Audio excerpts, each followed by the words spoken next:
G'day, it's Heath here from pickinglessons.com. Scales, technical work, arpeggios, chords, it's all important stuff.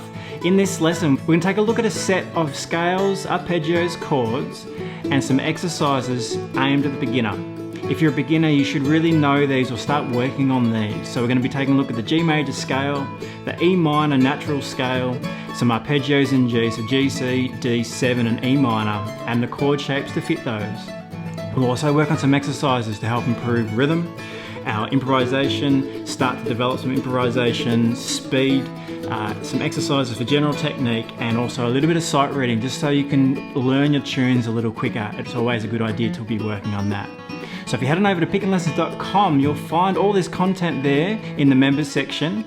But up in a moment, we're going to take a look at the first G major scale here in this lesson just to get started. But head on over to pickinglessons.com for the rest of the content. Okay, so the G major scale, we're going to take a look at a 2-octave version of this G major scale using the plectrum and playing downstrokes. So it's going to sound like this.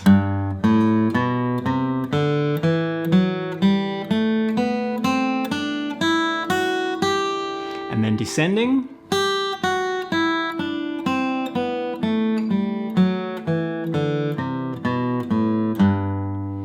Okay, so why should we practice this scale? Well, number one, it'll improve your technique for both your left and your right hands. Number two, the scale notes that we're playing here in G are going to form the melody for songs and tunes played in the key of G. Those scale notes will also form the basis of your chords and your harmonies. So understanding how this scale is played and hearing how it sounds and knowing how to play it on the guitar is really important for your musical development. Okay, so this G major scale, 2 octaves. I'm going to have a playthrough so you can hear it. The things to watch: left hand position, we're playing out of 2 positions. Our second finger starts on fret 3. Then later on in the second octave, we're going to move over and our second finger actually plays fret 2, and then the other fingers surround that. Keep an eye on the charts. The charts have all the fingering for your left hand, so it's really important as you're practicing these that you do use consistent fingering as well. Okay, so the G major scale, once through, sounds like this. All down strokes.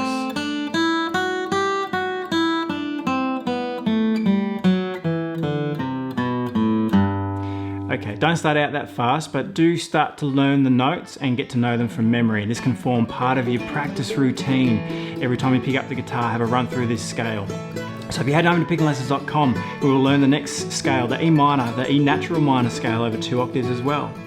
We'll learn 4 arpeggios for this key that we're in. We're going to learn the G arpeggio, the C, the D7 and the E minor.